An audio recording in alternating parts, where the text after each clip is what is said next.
most business models are either a product business or a service business.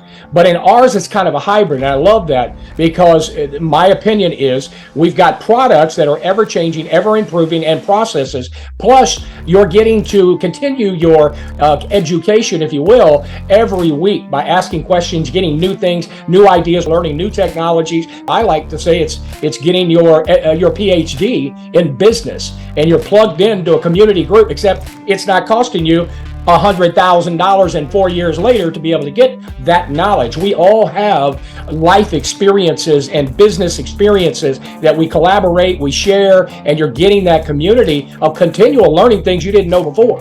And that's valuable. Education, knowledge is power, and I say it's only power if you implement what you learn.